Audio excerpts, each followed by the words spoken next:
Okay, good day to you all, and thank you for joining WBCSD session at World Water Week entitled Using Wastewater Impact Assessment Tool to Prepare for Impact-Driven Action. My name is Una Harsinovich, and I lead our work on water stewardship here at WBCSD. In today's session, I'm very kindly joined by Fernando Almada Calvo, the environmental engineer at Chevron, and Sharif Hoke, impact lead for water at H&M Group. Thank you both for joining us today. The agenda is such that I will first give an introduction to WBCSD and talk about the tools, its benefits and capabilities by giving you a very short demonstration inside the tool. And then I'll hand over to Fernando and Sharif, who will talk about their experiences in testing the tool. If you have any questions, please use the chat function on the platform, and we shall have time at the end of the session to get to them. So introducing WBCSD, it's a global community of leading businesses driving systems transformation for a better world in which 9 billion people can live well and within planetary boundaries. We have over 200 members, some of which might be on the call today. Thank you for joining us. And together we accelerate the required transformation of businesses, their value chains and systems in which they operate to limit the impact of the climate crisis, to restore nature and tackle inequality. And these form the three key building blocks. So one of the ways to do that is to develop tools for businesses, such as the Wastewater Impact Assessment Tool, or WIAT for short. So WIAT was launched in March of this year at the UN Water Conference and developed in collaboration with ICRA, Earth Genome, and Future H2O. We also had a working group consisting of our member companies who advised on technical aspects and helped in testing phases of the tool. So some initial benefits of WIAT: it's completely free and publicly available through a web link, which makes working with supply chain partners very easy, as one can simply just forward this link and ask the sites to enter the information and generate the report. One thing about WIAT, it does not store or save any of your data, so no one but you can see the results, so it's completely data confidential. So what is WIAT?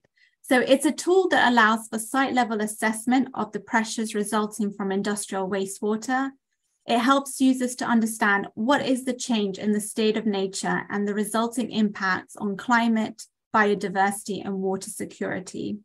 And it does so by taking data at a site level and calculating impact for three key indicators: water quality, water availability, and greenhouse gas emissions from wastewater treatment.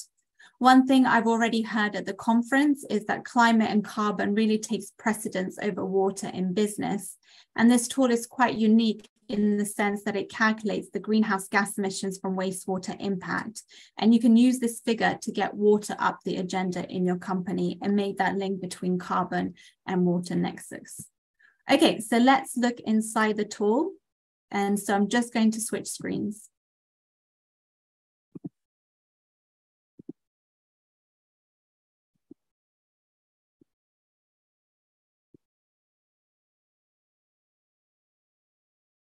So this is the landing page of the Wastewater Impact Assessment Tool, or WIAT for short. And the first thing I would recommend is to click on the documents.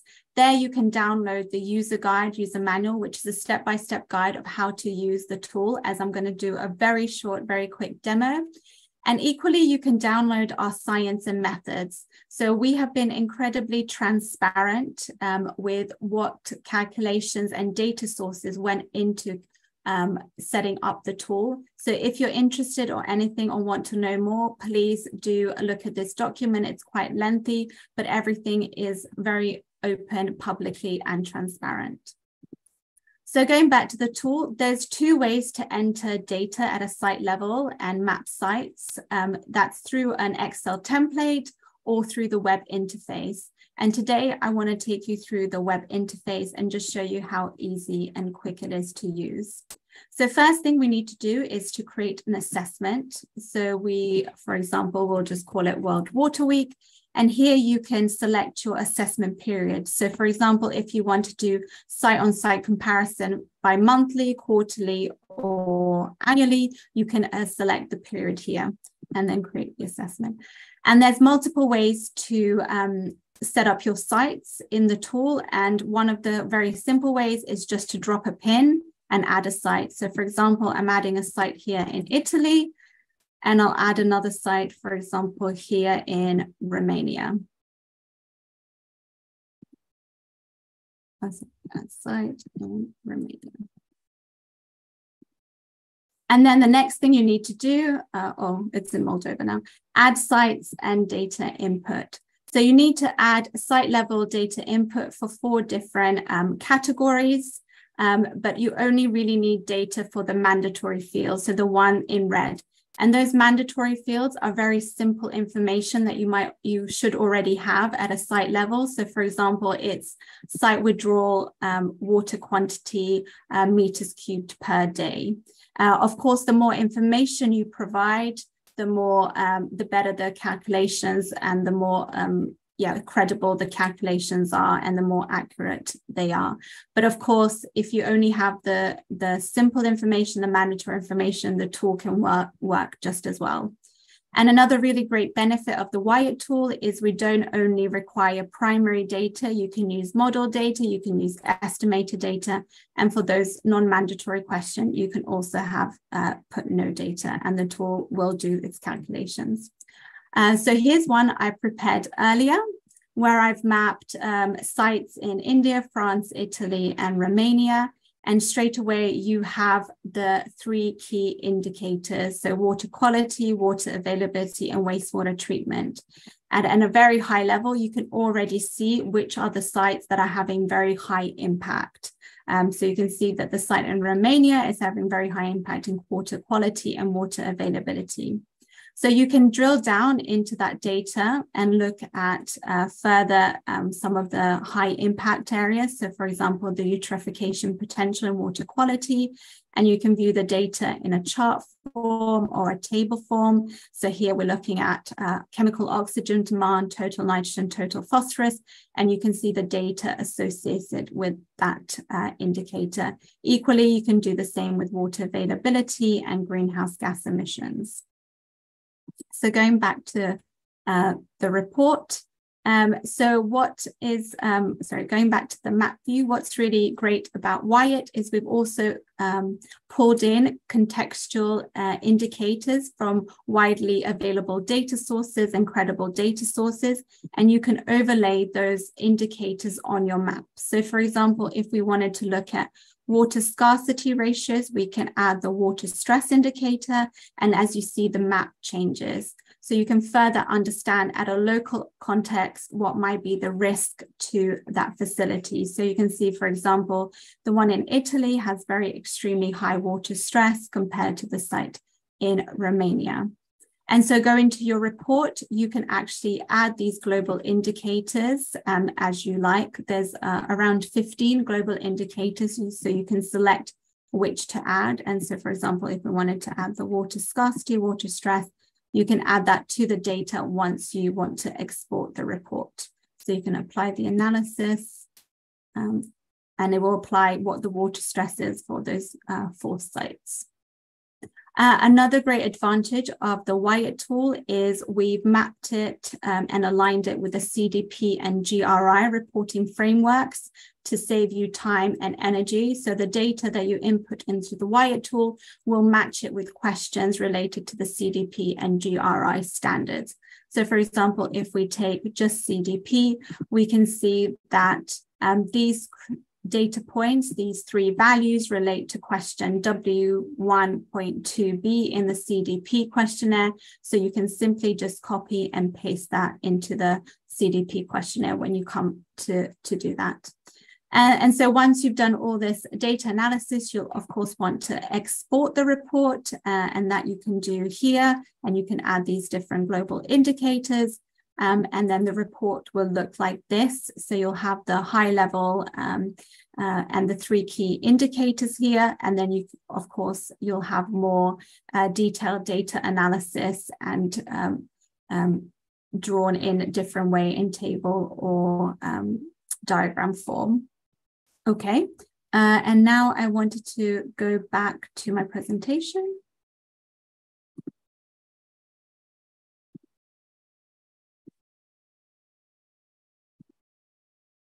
And just to finish off with that, the WIAT tool is very much aligned with the science-based targets for freshwater. So it definitely helps and aids with step 1 and step 2, which is assessing the value chain and the level of pressures and interpreting and prioritizing the sites. So you've already seen how you can very quickly assess which are the ones of very high impact, and therefore you can very quickly prioritize which need action. So WIAT enables the user to have all this data in one place and understand maybe where you're lacking in primary and secondary data to then apply science-based targets for nature, because they require primary or secondary, or in that case, LCA, whereas the WIAT tool, we don't require that.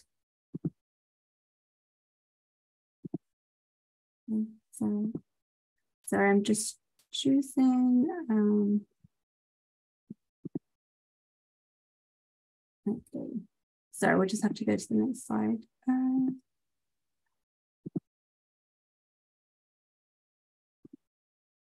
Sorry, having a bit of issue with the presentation. There we go. Yeah. And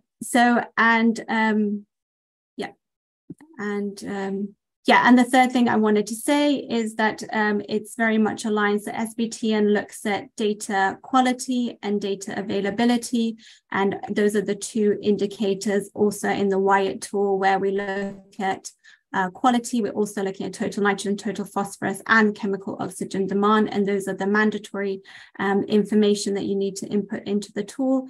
And we also look at water quality.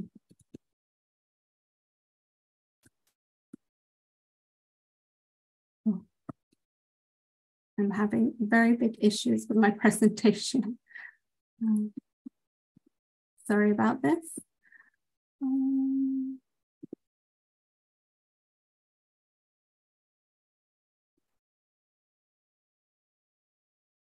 Okay, and all I wanted to say next is that WIAT goes beyond science-based targets for freshwater. So we also measure the greenhouse gas associated emissions with wastewater management, and this includes the fuel input to run the wastewater treatment plant, as well as the sludge and biosolids disposal. So it gives you an amount for scope 2 and scope 3. And I think more explicitly, it really highlights the key high impact sites and basins of priority more so than SBTN. So I would say that this WIAT is a great place for businesses to start and use it as a first step on a path to creating science and impact driven water stewardship strategies. And now I'd like to hand over to Fernando to talk about his experiences with the tool.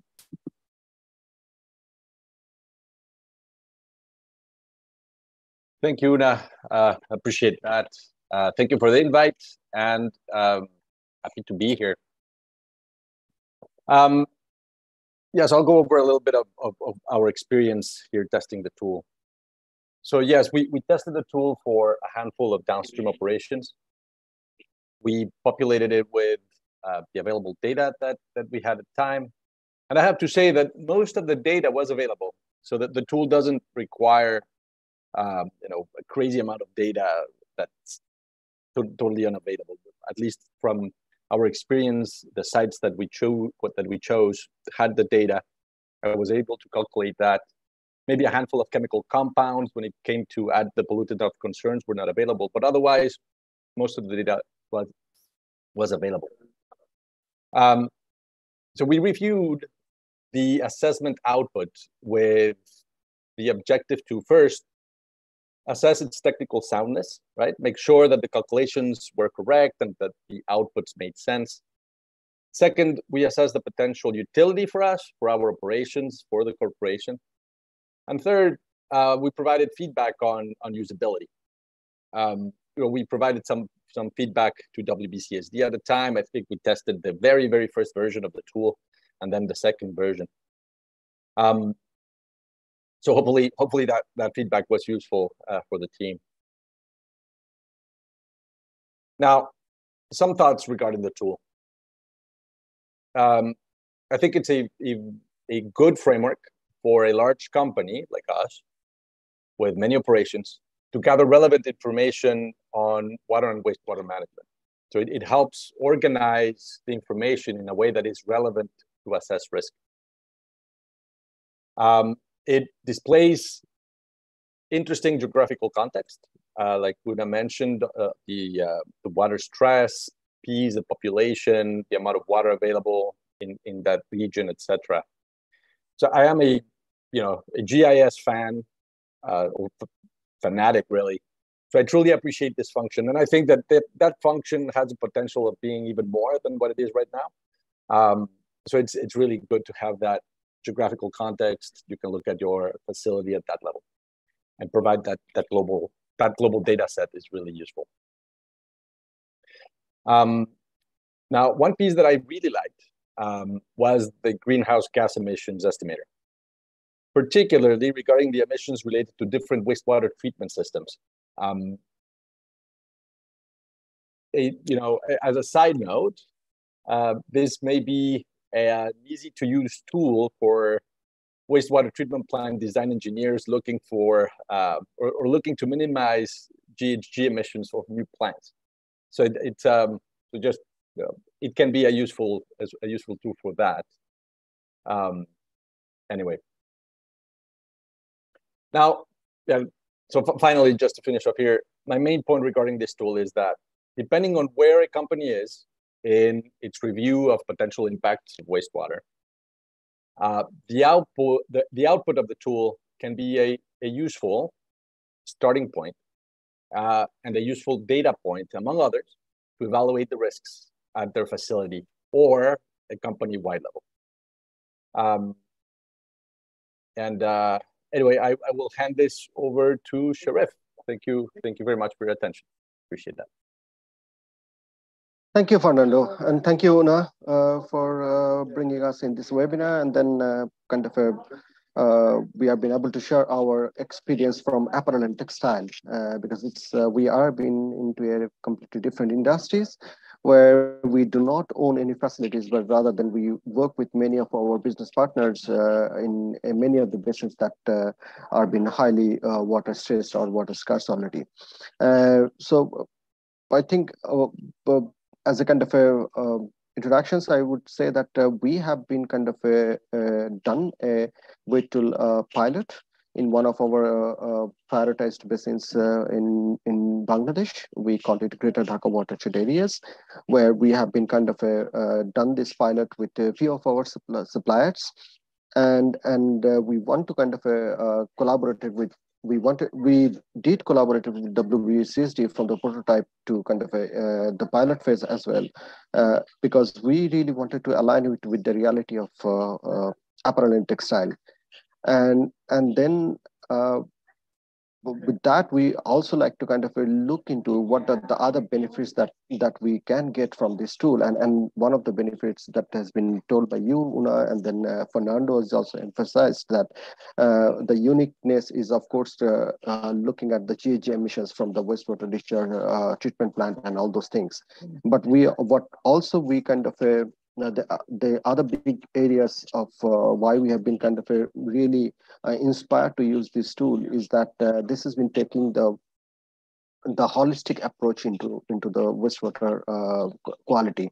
In a conventional way, we are looking at COD, BOD, TSS, pH, and all those things. But then this is the first tool when we are been using a lot of our related data and actually get the outcome into many different areas, which has been eventually helpful for us to kind of stipulate what sort of actions we need to take in terms of water quality.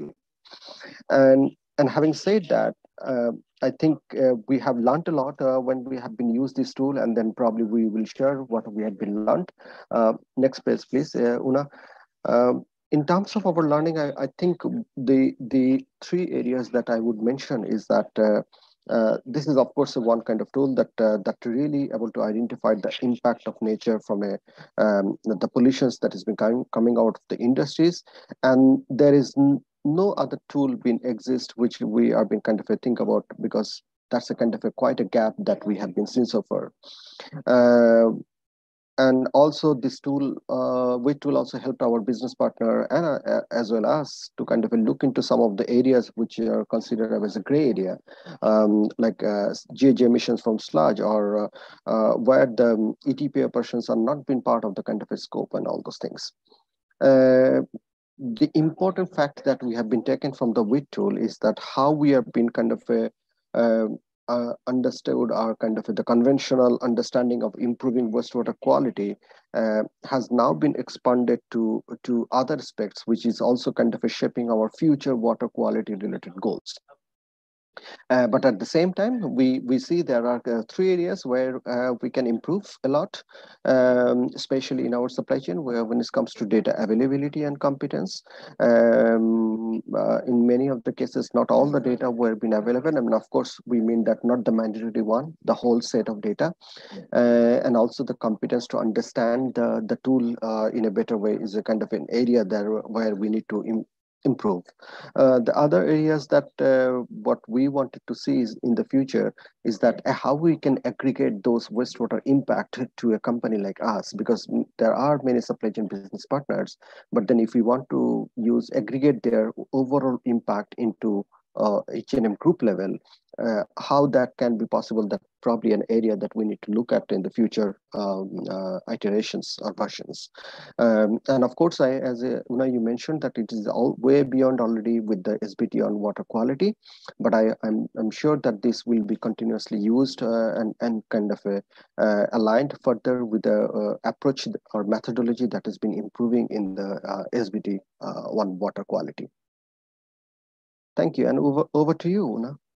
Thank you very much, Fernando and Sharif. And now we'll go over to any questions from the audience. So we did have a question from Nadine, which was, does the tool assess domestic wastewater treatment plants? So the tool is not designed for domestic assessments. It's really designed for industrial wastewater, so much more toxic and polluted, rather than kind of looking at a facility that might just have toilets on site. So it's really kind of industrial site level assessment.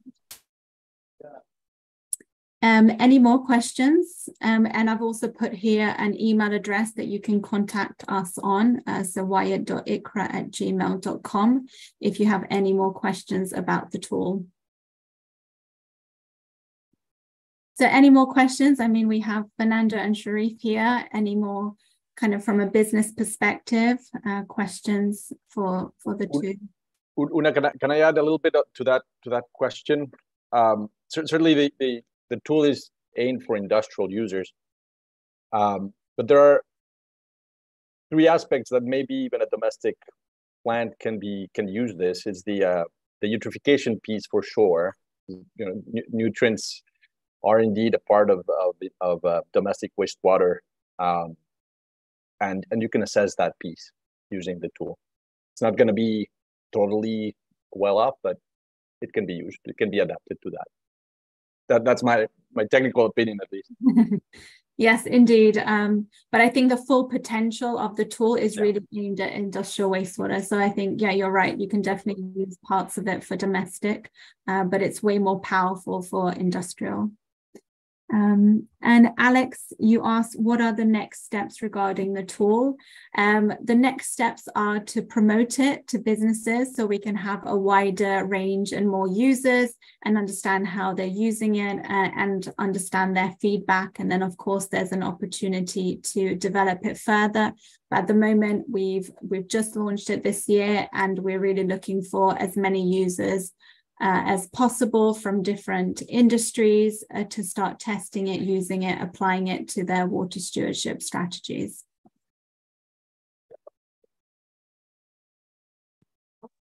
Alexi, do you keep track of the WIAT use in reporting CDP, GRI, SBT? I'm not sure what you mean, but again, none of the data is stored in the tool or shared, so we cannot track how you're using it. But we do, for example, if there's changes in CDP and GRI, we will make sure to adapt them on the WIAT tool and make sure they're still aligning with the questions.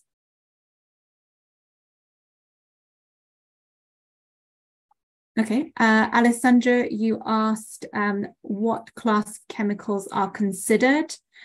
So there's, you can add, this is going very technical into it, but you can actually, so only total nitrogen, total phosphorus, COD are the mandatory for water quality, but you can add many more primary pollutants as you wish. So that's why the tool is very adaptable to the amount of information that you have for each site. So if you have 30 plus pollutants in the wastewater, you can add that and the tool will do calculations for it. Or if you just have the minimum data, that's also okay.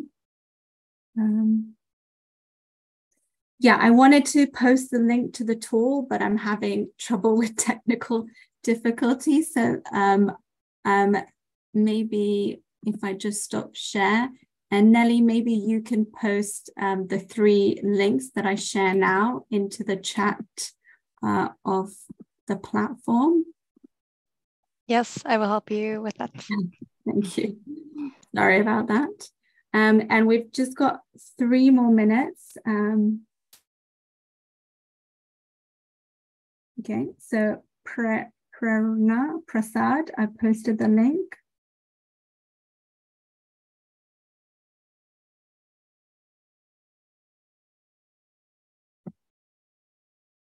Yeah, so any examples for how the tool was validated? So that's all found in our science and methods.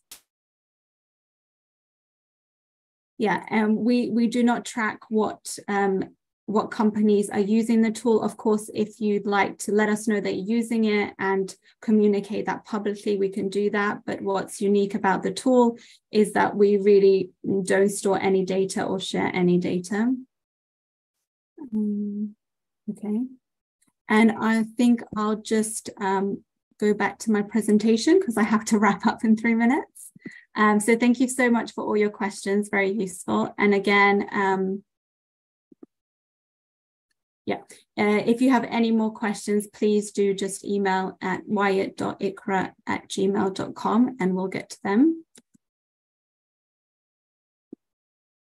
And then just my summary, it's publicly available, it's completely free, it's aligned with science-based targets for native freshwater methodology, data is absolutely confidential. Again, it has this unique potential to calculate associated greenhouse gas emissions with wastewater. You can use estimated and model data, we don't require primary data. It's very easy to use, as you saw, and get started with limited information per site. So sorry about the data sharing craziness. And just wanted to thank my panel, Fernando and Sharif, for sharing their time and energy. Thank you all for joining. I will try and look at any questions that I didn't get to. And hopefully, Nelly, you've shared the link to the WIAT tool and also to our business guidance on the assessment of wastewater and the contact details. So I think we have 30 seconds. Is that right? To just wrap up? Yeah. Yes. Yeah. So anything from Fernando or Sharif as anything closing? No, I think we'd like to thank you, and we really looking forward to future versions and of course the kind of iterations that has been coming out, and then probably we need more users to come together to use these tools. Yeah, definitely. Thank you, Sharif. Thank you so much, everyone. And yes, look forward to your questions and any way I can help you to utilize this tool and help you and your business. Thank you so much for your time. Thank you. Thank you. Bye-bye.